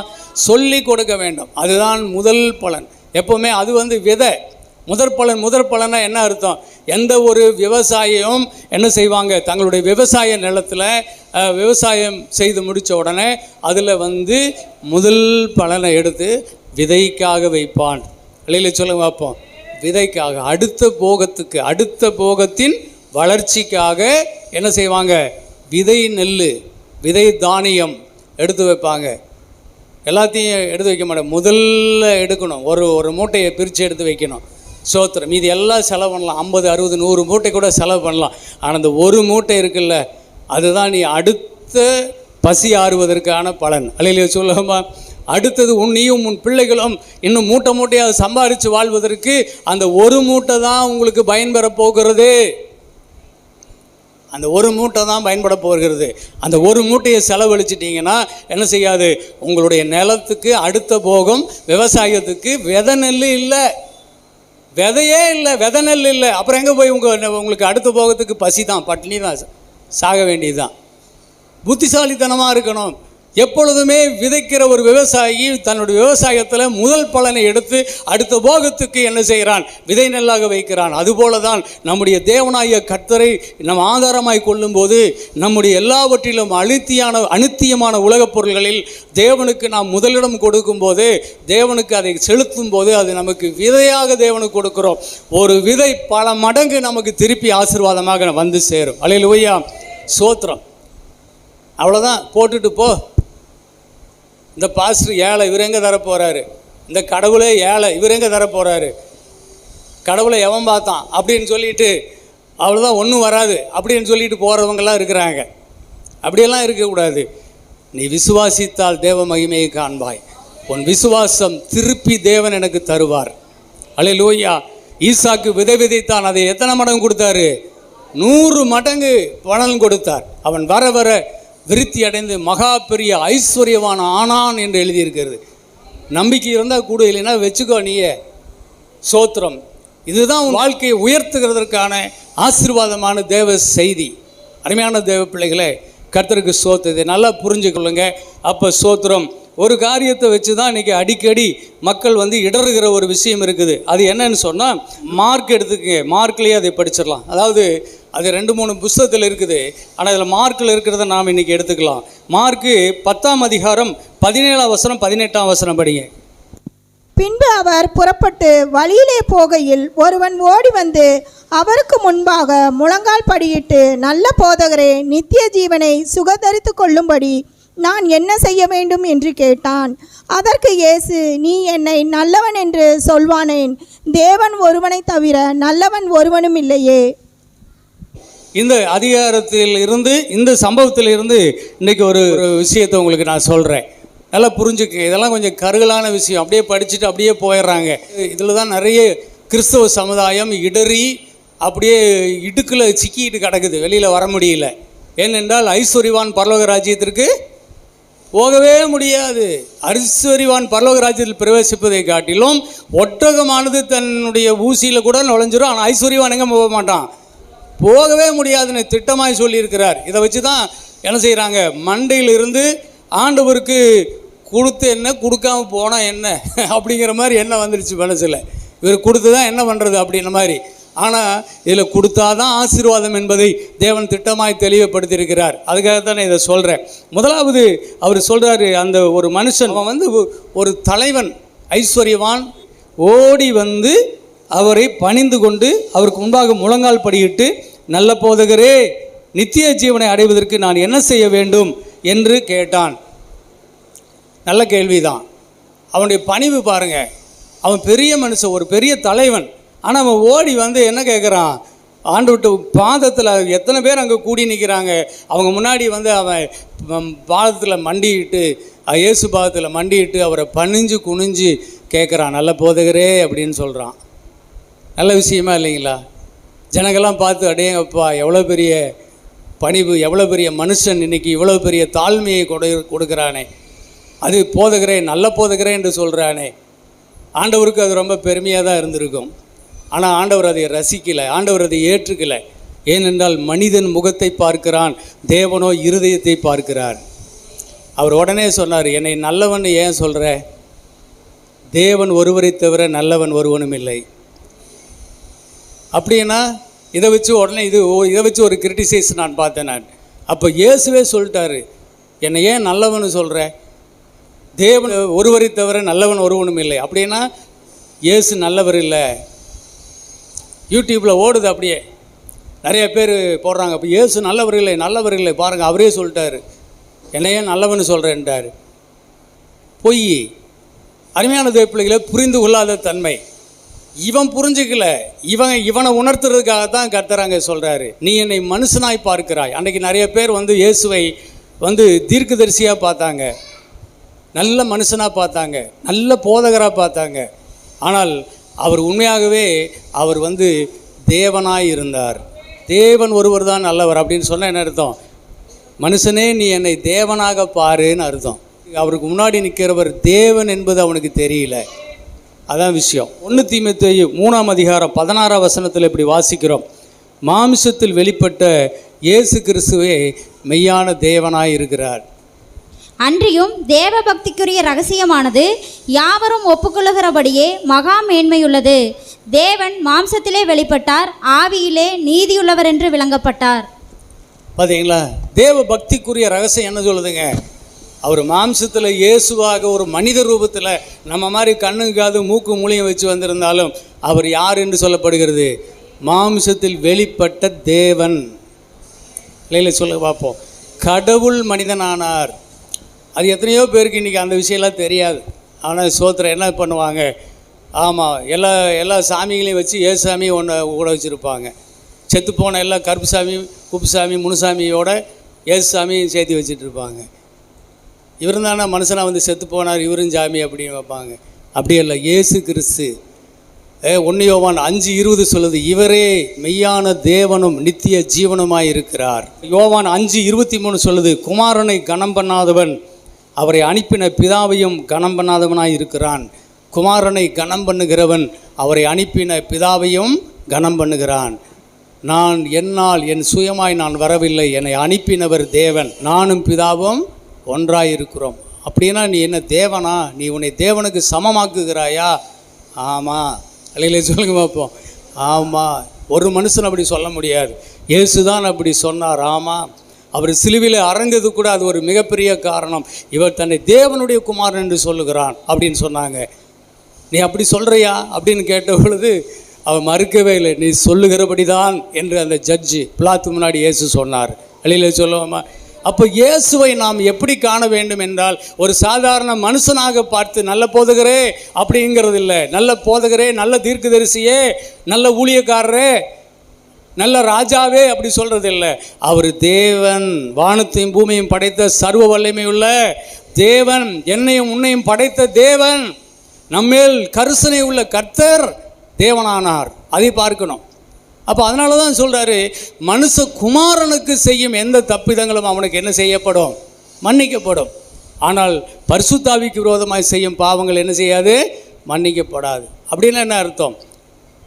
பரிசுத்தாவிங்கிறது என்ன அர்த்தம்? தேவன் என்னவா இருக்கிறாரு? தேவன் ஆவியாக இருக்கிறார்னு எழுதியிருக்கிறது. அப்போ தேவன் ஆவியாக இருக்கிறார்.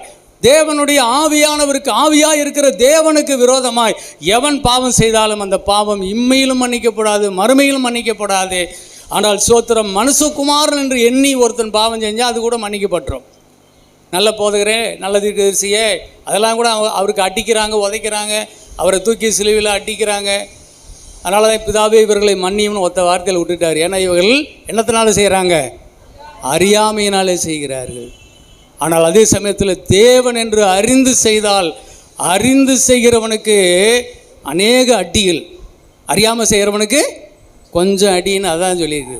அப்போ சோத்திரை, இவர் அறியாமல் செய்கிறாங்க, அதனால் அவங்களுக்கு கொஞ்சம் அடி. ஆனால் இந்த கிறிஸ்தவன் இருக்கிறானே, இவன் அறிஞ்சே செஞ்சுட்டு இருக்கிறான்.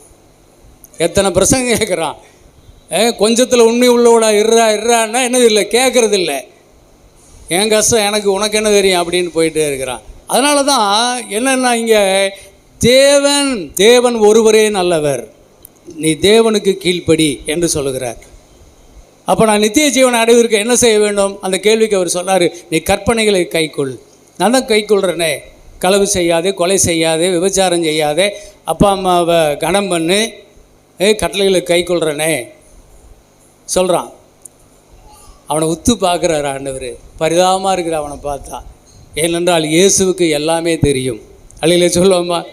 முதலே சொல்லிட்டார், மனுஷன் முகத்தை பார்க்கிறான், தேவனும் இருதயத்தை பார்க்கிறார். அதனால் அவர்கிட்ட இதெல்லாம் செல்லாது.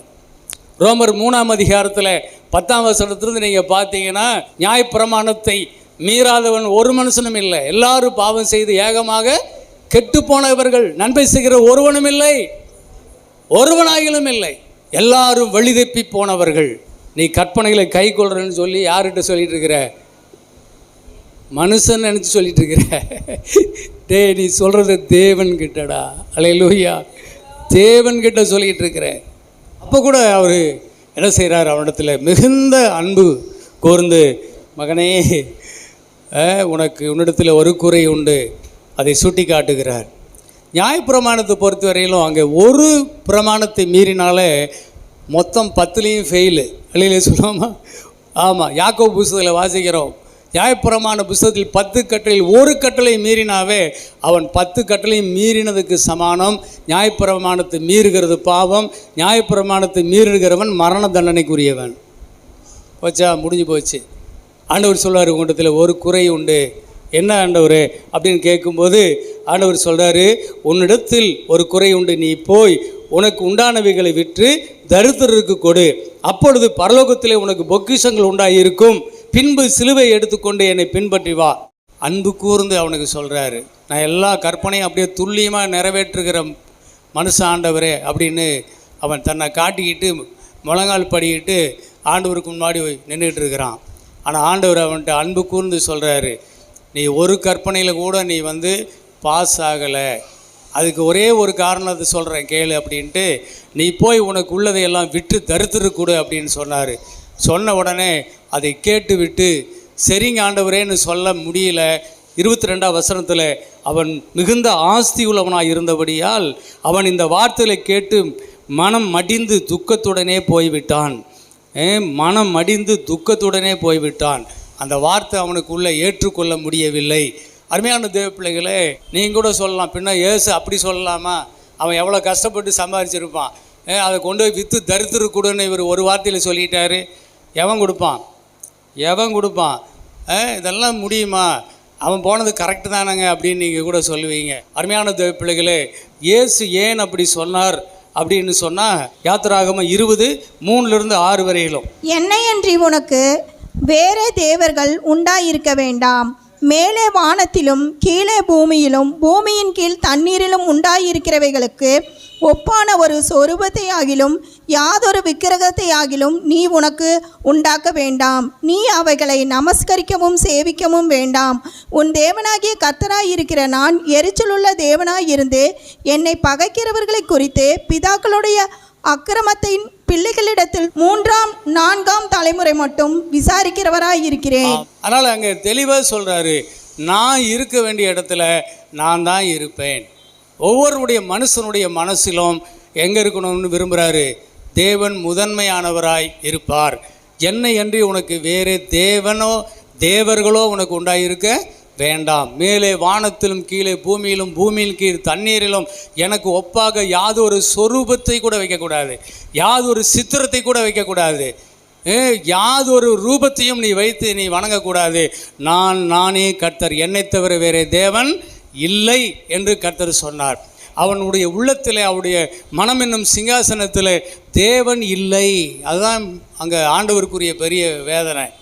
அப்போ கர்த்தருக்கு ஸ்தோத்திரம், அவர் கரெக்டாக அதை புரிஞ்சு இவனை எங்கே தொட்டால் எப்படி அவன் உணர்ந்துக்குவான்னு கர்த்தர் சொன்னார். அவனுடைய ஆஸ்தியை விட்டு தரித்திர கொடுக்கும்போது என்ன செய்யும்? ஏழைகள் அதை வாங்கி பயனடைய பரலோகத்தில் உன் செல்வங்கள் கூடும். அல்லையிலே சொல்லுவோமா? ஆமீன். இந்த எளியவர்களுக்கு நீங்கள் எதை செய்கிறீர்களோ அதை யாருக்கு செய்கிறீர்கள்? எனக்கே செய்கிறீர்கள். இந்த சிறுமைப்பட்டவர் மேல் சிந்தை உள்ளவர்கள் பாக்கியவான்கள். ஆமீன். எளியவர்களுக்கு ஏழைகளுக்கு எவன் தான தர்மங்களை செய்கிறானோ அதை எனக்கு செய்தான் என்று கர்த்தர் சொல்கிறார். அதை ஆண்டவர் சொல்கிறார் அடுத்த வார்த்தையே, அதை தேவன் அவனுக்கு திருப்பி கொடுப்பார். சோத்திரம். யாருக்கு கொடுப்பாரு? எவன் கொடுக்கிறானோ அவனுக்கு தேவன் அதை என்ன செய்வாராம்? திருப்பி கொடுப்பேன் என்று தானே சொல்கிறாரு. உங்கள்கிட்ட எடுத்துக்கிறது அவர் விருப்பம் அல்ல. நீ தேவனுடைய ராஜ்யத்தில் நீ என்னை மையமாக, என் வார்த்தைக்கு செவி கொடுத்து என்னை ஆண்டவராக வைத்து என் சொல்லுக்கு நீ கீழ்ப்படிவாயானால் அனித்தியமான அந்த ஆஸ்திகள் எல்லாவற்றிலும் நீ தேவனாய் என்னை கனம் பண்ணுகிறாய். இதன் மூலமாக நீ இன்னும் பெரிய செல்வந்தனாக மாறப்போகிறாய். அல்லையிலே சொல்லுமா? அந்த செல்வந்தம் எப்படிப்பட்டது என்றால் அது தேவனுடைய ராஜ்யத்தின் செல்வந்தமாக இருக்க போகிறது. என் வார்த்தைக்கு கீழ்ப்படிந்தபடினால் நானே உனக்கு இதையெல்லாம் திருப்பி தரப்போகிறேன். இது எனக்கு மகிமையாக இருக்க போகிறது. அதனால் நீயும் எனக்கு மகிமையாக இருப்பாய். அதன் மூலமாக நீ செய்யும் கிரியைகள் எல்லாம் எனக்கு மகிமையாக இருக்கும். அதே சமயத்தில் இந்த உலகத்திலும் நீ நூறத்தனையை பெற்றுக்கொள்வாய். அதே சமயத்தில் உனக்கு நித்திய ஜீவனும் உனக்கு கொடுக்கப்படும். அல்லையில சொல்லுங்க பார்ப்போம். நீ எதை தேடி வந்த? ஆண்டவரே, நித்திய ஜீவனை அடைவதற்கு நான் என்ன செய்யணும்னு தான் தேடி வந்தேன். இப்போ நித்திய ஜீவனை அடைவதற்கு நான் வழி சொல்கிறேன். என்னை முதன்மையாக கொள், என்னை ஏற்றுக்கொள், அனித்தியமான உலகப் பொருள்கள் மூலமாய் என்னை கனம் பண்ணு, என்னை கனம் பண்ணு. இப்போ புரிஞ்சிருந்தா நீங்கள் பாக்கியவான்கள். அல்லையிலே சொல்லுங்க பார்ப்போம். ஆமாம், இது லூக்கா 16ஆம் அதிகாரம் 13ஆம் வசனத்தை படிங்க. இப்போ எந்த ஊழியக்காரனும் 2 எஜமான்களுக்கு ஊழியம் செய்யக்கூடாது. ஒருவனை பகைத்து மற்றவனை சிநேகிப்பான், அல்லது ஒருவனை பற்றி கொண்டு மற்றவனை அசட்டை பண்ணுவான். தேவனுக்கும் உலகப் பொருளுக்கும் ஊழியம் செய்ய உங்களாலே கூடாது என்றார். தேவனுக்கு உலகப் பொருளுக்கும் நீங்கள் ஊழியம் செய்ய உங்களால் கூடாது. ஒருவனை பகைத்து ஒருவனை சிநேகிப்பான். இப்போ அந்த ஐஸ்வர்யவானுக்கு, அந்த வாலிபனுக்கு, அந்த மிகுந்த ஆஸ்தி உள்ளவனுக்கு அவன் மனசில் என்ன கடவுளாக இருந்துச்சுன்னு சொல்கிறாரு? பணம் கடவுளாக இருந்துச்சு, அவனுடைய ஆஸ்தி கடவுளாக இருந்துச்சு, அவருடைய ஆஸ்தி தான் கடவுளாக இருந்துச்சு. அதுதான், அதனால தான் என்ன செய்ய முடியவில்லை, அவனால் அதை விட்டு கொடுக்க முடியவில்லை. அதுதான் ஆண்டவர் அவனுக்கு உணர்த்த விரும்புகிற விஷயம். என்னையன்றி உனக்கு வேறு தேவன் உண்டாயிருக்க வேண்டாம். இந்த உலகத்தில் பணமோ பொருளோ அல்லது யாவது ஒரு மனிதனோ எதுவுமே என்னை தவிர அந்த இடத்துல யாருமே வரக்கூடாது. தேவனை பொறுத்த வரையிலும் இந்த விஷயத்தில் அவர் ரொம்ப கரெக்டாக இருப்பார். அது நியாயமானது, உண்மையானது, சரியானது. ஏனென்றால் அவர்தான் வானத்தையும் பூமியையும் படைத்தவர். அவர் இருக்கிற இடத்துக்கு யாரையும் நாம் அனுமதிக்க முடியாது, யாருக்கும் அந்த இடம் கொடுக்கக்கூடாது. அல்லையிலே சொல்லுங்க பார்ப்போம். அவர் தான் அங்கே இருப்பார், அவர் தான் அங்கே இருப்பார். அப்போ அவருக்குரிய இடத்தை அவர் கேட்டார், அதை அவனால் கொடுக்க முடியல. அந்த இடத்துல வேறொரு ஆள் இருக்குது, ஆண்டவரே மன்னிச்சுக்குங்க, நான் என்னுடைய ஆஸ்தியை, என் பணத்தை, என் செல்வத்தை அங்கே வச்சுட்டேன், உங்களுக்கு 2வது இடம்தான், என்னால் உங்களுக்கு முதல் இடம் கொடுக்க முடியல, சாரி மன்னிச்சுக்குங்க அப்படின்ட்டு துக்க முகத்தோடு அவன் அங்கே இருந்து எழுந்து போய்விட்டான். அதனால தான் ஆண்டவர் அவனை பார்த்து சொன்னார், பார்த்தீங்களா பிள்ளைகளே, ஐஸ்வர்யம் உள்ளவர்கள் தேவனுடைய ராஜ்யத்தில் பிரவேசிப்பது எவ்வளவு கடினமாக இருக்குது பாருங்கள் அப்படின்னாரு. மார்க்கு 10ஆம் அதிகாரம் 22 படிங்க அப்படியே. அவன் மிகுந்த ஆஸ்தியுள்ளவனாய் இருந்தபடியால் இந்த வார்த்தையை கேட்டு மனமடிந்து துக்கத்தோடே போய்விட்டான். அப்பொழுது இயேசு சுற்றி பார்த்து தம்முடைய சீசரை நோக்கி, ஐஸ்வர்யம் உள்ளவர்கள் தேவனுடைய ராஜ்யத்தில் பிரவேசிப்பது எவ்வளவு அரிதாயிருக்கிறது என்றார். சீசர்கள் அவருடைய வார்த்தைகளை குறித்து ஆச்சரியப்பட்டார்கள். இயேசு பின்னும் அவர்களை நோக்கி, பிள்ளைகளே, ஐஸ்வர்யத்தின் மேல் நம்பிக்கையாயிருக்கிறவர்கள் தேவனுடைய ராஜ்யத்தில் பிரவேசிக்கிறது எவ்வளவு அரிதாயிருக்கிறது. ஐஸ்வர்யவான் தேவனுடைய ராஜ்யத்தில் பிரவேசிப்பதை பார்க்கிலும் ஒட்டகமானது ஊசியின் காதிலே நுழைவது எளிதாயிருக்கும் என்றார். அவர்கள் பின்னும் அதிகமாய் ஆச்சரியப்பட்டு, அப்படியானால் யார் ரட்சிக்கப்படக்கூடும் என்று தங்களுக்குள்ளே சொல்லிக் கொண்டார்கள். இயேசு அவர்களை பார்த்து, மனுஷரால் இது கூடாததுதான், தேவனால் இது கூடாதது அல்ல, தேவனாலே எல்லாம் கூடும் என்றார். அப்பொழுது பேதுரு அவரை நோக்கி, இதோ நாங்கள் எல்லாவற்றையும் விட்டு உம்மை பின்பற்றினோமே என்று சொல்லத் தொடங்கினான்.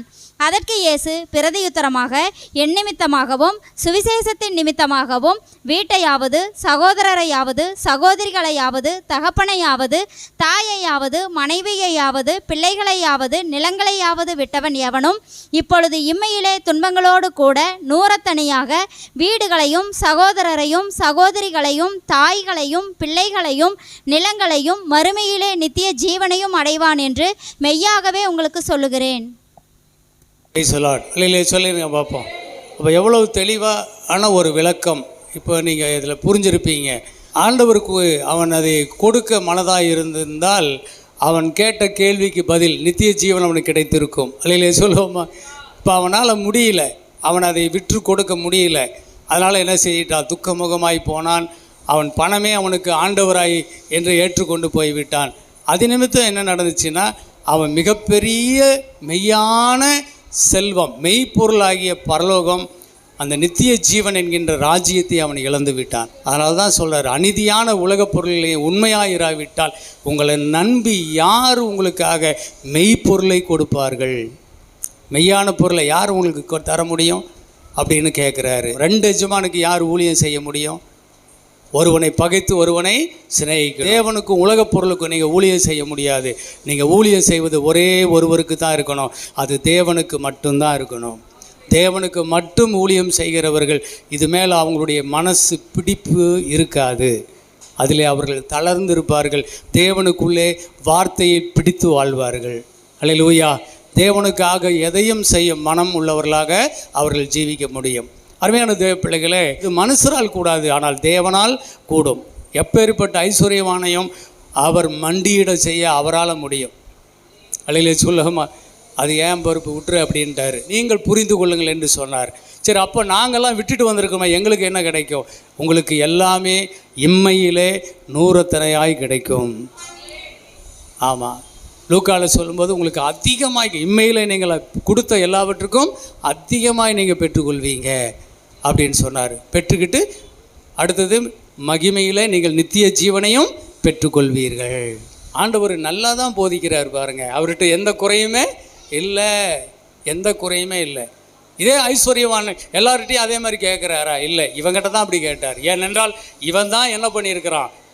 தேவன் இருக்க வேண்டிய இடத்துல பணத்தை ஐஸ்வர்யத்தை கடவுளாக வச்சு கும்பிட்டுட்டு இருக்கிறான். சில காசே தான் கடவுளப்பான்னு கும்பிட்றாங்கல்ல, அந்த லிஸ்ட்டு இவன். கடவுளை பணம் இருந்தால் தான் ஏன் கடவுளை பணம் தான் எல்லாம் தரும் அப்படின்னு நினைக்கிறாங்க. ஒன்றும் கிடையாது. நல்ல வியாதியில் நொந்து போய் பணத்தை செலவு பண்ணி தன் ஆஸ்திகளெல்லாம் அழித்து போட்ட ஒரு பெண் இருந்தால பைபிளில், அவளை போய் கேட்டு பாருங்க. பணம் ஒன்றுமே பிரயோஜனப்படாது, சுகந்தான் முக்கியம். அல்லையா? சொல்லுவோமா? ஆமாம், நோயற்ற வாழ்வே குறைவற்ற செல்வம். ஆண்டவருக்கு கொஞ்சத்தில் உண்மையாக இருந்து அவருக்கு என் வாழ்க்கையிலே அந்த மாதிரி கொஞ்சம் கொஞ்சமாய் நாம் ஆண்டவருக்கு கொடுத்து உலகத்தின் ஐஸ்வர்யத்தில் தேவனை கனப்படுத்தி கொண்டு வரும்போது நம்முடைய விசுவாசம் அப்படியே வளர்ந்து வளர்ந்து பெருசாக போயிடும், பெருசாயிரும். அருமையான தேவ பிள்ளைகளை, ஒரு தலைவலி நம்பிக்கலாம், தலைவலி சரியாக போயிடும், கால் வலி சரியாக போயிடும், முழங்கால் வலி சரியாக போயிடும். ஆனால் இதே ஒரு கேன்சர் வியாதி வந்துருச்சு, ஐயோ இன்றைக்கி ஊழியக்காரரே தடுமாறுறாங்க, இது எப்படி சரியாகும்? பாவம், இது சீக்கிரம் இது செத்து போயிடும் அப்படின்ட்டு வந்துடுவார் அவரே கூட. ஏன் தெரியுமா? விசுவாசத்தின் அளவு அந்த அளவுக்கு இல்லை. இங்கே ஆண்டவருக்காக கொஞ்சம் கொஞ்சமாய் கொடுத்து நாம் விசுவாசத்தை வளர்த்து கொண்டு வரும்போது, நீங்கள் பணத்தை கொடுக்கும்போது ஆண்டவருக்கு அந்த விசுவாசத்தை அந்த நம்பிக்கையை கொடுக்கிறீர்கள், நம்பிக்கையை காட்டுகிறீர்கள். ஆண்டவரே, இந்த பணத்தால் உண்மை நான் நம்புகிறேன். இந்த நம்பிக்கையை தான் முதல் நம்பிக்கை தான் விசுவாச வாழ்க்கையில் முதல் அடிப்படை. இதில் நம்ம நம்பிக்கையை காட்டிட்டு வரும்போது என்ன செய்து விசுவாசம் வளர்ந்து பெருகும். கடுகு விதையளவு விசுவாசம்தான். இதுதான் கொஞ்சத்தில் நீ உண்மையாக இருக்கிறது. ஆனால் இது நாளுக்கு நாள் நீ இதிலே நீ பழகி வரும்போது உனக்கு என்ன செய்யும்? தலைவலியை உடைக்கலாம், முதுகு வலியை உடைக்கலாம், கண்ணு வலியை உடைக்கலாம். அப்புறம் என்ன செய்யலாம்? உடம்புல இருக்கிற எல்லா கேன்சர் கட்டி இருந்தால் கூட உடஞ்சிரும். அப்படிங்கிற விசுவாசம் நமக்குள்ளே வந்துடும். அழில சொல்லுவோமா? நம்ம ஆண்டவருக்கு கொடுப்பதில் லோபித்தனமாய், ஆண்டவர் கஞ்சத்தனமாய், தேவனுக்கு என்று நாம் விட்டு கொடுக்க மனதில்லாத இருக்கிறவங்க என்ன செய்ய முடியாது? பிரச்சனைகள் வரும்போது அவங்களால ஜெயிக்கவே முடியாது, ஜெயிக்கவே முடியாது. நல்லா போய் கேட்டு பாருங்கள். ஆண்டவருக்கு கொடுத்து பழகாதவர்களால் வெற்றியுள்ள கிறிஸ்தவ ஜீவியம் செய்யவே முடியாது. அவங்க பின்மாறி கூட போகிறதுக்கு வாய்ப்பு இருக்குது. ஏமாத்துக்காரர்கள், திருடர்கள், தேவனை வஞ்சிக்கிறவர்கள், தேவன் இருக்க வேண்டிய இடத்துல உலகத்தை பணத்தை முதலிடம் வைத்து கொண்டு ஜீவிக்கிறவர்கள், அவனா கர்த்தருக்கு பிரியமானவன்? அவனுக்கு ஒரு பிரச்சனை வரும்போது அவனை ஆட்டும் போது கர்த்தர் அவனை, அதான் சொன்னார், மனுஷரால் கூடாது என்னால் கூடும்ன்றாரு. அல்லேலூயா. ஒரு நாள் அவனுடைய சம்பாதித்த பணமும் பொண்ணும் பொருளும் ஒன்றுமில்லை, தேவனே மெய்யான தேவன் என்று ஒரு நாள் சொல்லும்படி அவரே செய்வார். அது அவருக்கு தெரியும். அதனால தான் சொல்லி வச்சார், மனுஷரால் கூடாது தேவனால் கூடும், தேவனால் எல்லாம் கூடும் என்று சொன்னார். எல்லாத்துக்கிட்டே அப்படி கேட்கல, அந்த மாதிரி மனசுள்ள விட்டு தான் கேட்குறாரு. இதே ஐஸ்வர்யவான் இன்னொருத்தர் இருக்கிறான், லூக்கா 19. அந்த ஐஸ்வர்யவான் சகை. அவங்ககிட்ட ஆண்டவர் என்ன கேட்டார்? ஒன்றுமே கேட்கல. நான் உன் வீட்டில் தங்குறேன்னு தான் சொன்னார். வீட்டுக்கு போக போகவே ஜனங்கள்லாம் அப்படியே பொறுமுறாங்க மனசில். பாவியான மனுஷன், ஆயக்காரன், அநியாயத்தில் பணம் சம்பாதிச்சுவேன், இவன் வீட்டில் போய் தங்குறேங்கிறாரு அப்படின்னு எல்லாரும் திட்டிக்கிட்டே இருந்தாங்க. அந்த ஐஸ்வர்யவான் வீட்டுக்குள்ளே இயேசு வந்த உடனே அவனே சொன்னான், ஆண்டவரே, என் ஆஸ்தியில் பாதியை நான் ஏழைகளுக்கு கொடுக்கிறேன். அப்புறம் நான் அநியாயமாக யாரிடத்தில் வாங்கினாலும் அவனுக்கு நாளத்தனையாய் கொடுத்து விடுகிறேன். யார் சொன்னான்? இப்போ அவங்ககிட்ட என்ன எல்லாத்தையுமே பிடுங்கிட்டாரு? அவனே சொல்லிட்டான், பாதி ஏழைகளுக்கு கொடுத்துக்கிறேன், மீதியை நான் வச்சுக்கிறேன். அப்புறம் அநியாயமாக நான் யார்ட்டு வாங்கினா அவங்களுக்கெல்லாம் என்ன கொடுத்துட்றேன்? நாளத்தனையாக கொடுத்துட்றேன். அவன் சரி பண்ணிட்டானா இல்லையா? அப்போ தேவன் ஒவ்வொரு ஐஸ்வர்யவானையும் எம்டி ஆக்குறது ஒரு வேலையா? பணத்தை பிடுங்கிறது ஒரு வேலையா? அப்படி இல்லை. அவர் அங்கே அந்த இடத்துக்கு அவர் வர ஆசைப்பட்டார். கடவுள் நான் தான் ஒன்று உன் மனசில் நான் வரணும்னு ஆசைப்பட்ட மகனேங்கிறது தான். அது வற்புறுத்தலை, அன்பு கூர்ந்து சொன்னேன்றாரு. அவனிடத்தில் அன்பு கூர்ந்து அவனிடத்தில் கெஞ்சி கேட்குறாரு, மகனே நான் உன் மனசில் முதலிடமாக இருக்க விரும்புகிறேன், எனக்கு இடம் தருவியா? இல்லை ஆண்டவரேன்ட்டு போயிட்டான் அவன். அவர் நோகடிச்சிட்டான். அருமையான தேவப்பிள்ளைகளே, எஜமான் ஒருவர் இருக்கிறார். நாம் எல்லாம் அவருடைய பணத்துக்கு உக்ரானக்காரர்களாய் நாம் இருக்கிறோம். அவருடைய பொருளுக்கு உக்ரானக்காரர்கள். எப்பொழுதுமே எஜமானுடைய சித்தத்தின்படி தான் நான் செய்வேன். அழிலே சொல்லுவோமா?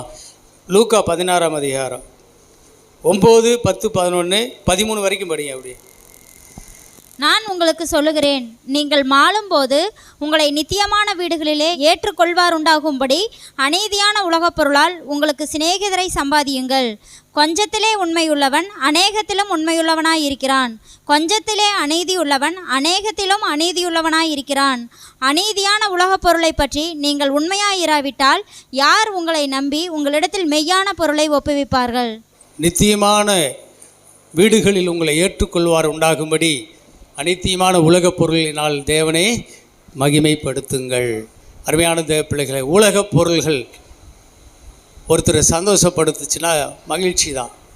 அதில் இயேசு இருக்கிறார். தேவன் அதைத்தான் பார்க்கிறார். நேற்று கூட வாக்கிங் போயிட்டு இருக்கும்போது ஒரு அம்மா ஒரு 10 ரூபா கேட்டாங்க. நான் ஒரு 50 ரூபாயா இருந்துச்சு. சில்லறை இல்லையம்மான்னு தான் சொன்னேன். அப்புறம் மறுபடியும் நின்றுட்டேன். அம்மா உங்கள்கிட்ட 40 ரூபா இருக்குதா அப்படின்னு கேட்டேன். இருக்குதுன்னு எடுத்து கொடுத்துச்சு. அப்போ 40 ரூபாயை வாங்கிட்டு 50 ரூபாயா கொடுத்துட்டு அந்த அம்மாவுக்கு ரொம்ப சந்தோஷம்.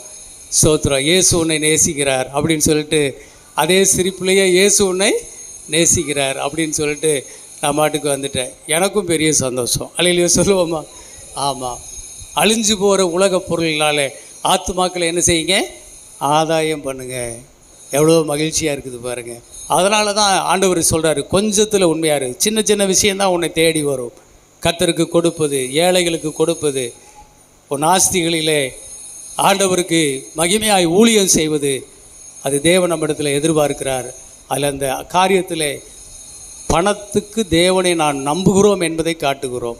அப்படி விசுவாசத்தை வெளிப்படுத்துகிறோம். அந்த விசுவாசம்தான் என்ன செய்யுது? நமக்குள்ளே வளர்ந்து இந்த உலகத்தையே ஜெயிக்கிற அளவுக்கு விசுவாசமாய் மாறிவிடும். அதுதான் இதில் இருக்கிற விஷயம். நீங்கள் இதை நம்புவீங்களா பிள்ளைகளே? நீங்கள் இதை ஏற்றுக்கொள்ளுங்க. ஐஸ்வர்யவான்கள் தேவனுடைய ராஜ்யத்தில் போவாங்க. யாரை வச்சு? தேவனை மகிமையாய் வச்சு ஐஸ்வர்யங்கள் ஆகுங்க. நீங்கள் இந்த பூமியிலும் நூறத்தனையை பெறுவீங்க, பரலோகத்திலும் நித்திய ஜீவனை சுதந்திரிப்பீர்கள். இது சொல்லி உங்களை வாழ்த்துகிறேன், ஆசீர்வதிக்கிறேன். ஜெபம் பண்ணிடலாம். எங்கள் அன்பாக நேசிக்கிற பரலோக பிதாவே, இந்த செய்தியை உடைய பிள்ளைகள் மனசில் ஆழமாய் பதிய வைங்கப்பா. இந்த உலகத்தில் நிறைய குழப்பங்கள் நிறைந்த உலகம், நிறைய காரியங்கள் இருக்குது. இந்த சத்தியத்தை எங்கள் மனசில் நீங்கள் ஆழமாக பதிய வச்சு எங்களுடைய பொருளாலும் எல்லா விளைவின் முதற் பலனாலும் உம்மை கனம் பண்ணுகிற பிள்ளைகளாக எங்களை மாற்றி நடத்துங்க. அதன் மூலமாய் நாங்கள் எங்கள் விசுவாசம், நாங்கள் எங்கள் ஆதாரம், எங்களுடைய நம்பிக்கை எங்கள் தேவன் என்று நாங்கள் அதை காட்டும்போது எங்கள் தேவன் அதையெல்லாம் பல மடங்கு எங்களுக்கு அதிகமாய் கொடுத்து தேவனே எங்களை ஆசீர்வதித்து உயர்த்தி இந்த உலகத்தில் இம்மையிலும் மகிமையிலும் நாங்கள் செல்வ செழிப்போடு வாழ, முடிவில் நித்திய ஜீவனை சுதந்திரித்து கொள்ள தேவனே எங்களுக்கு கிருபை செய்கிறீர். இந்த வாய்ப்பை, இந்த சத்தியத்தை எங்களுக்கு கொடுத்ததற்கு நன்றி. இந்த வாய்ப்புக்குள் எங்களை பிரவேசிக்க பண்ணதுக்கு நன்றி. தொடர்ந்து கர்த்தர் ஆசீர்வதிங்க. இயேசுவின் மூலம் ஜெபிக்கிறோம் நல்ல பிதாவே. ஆமென். ஆமென்.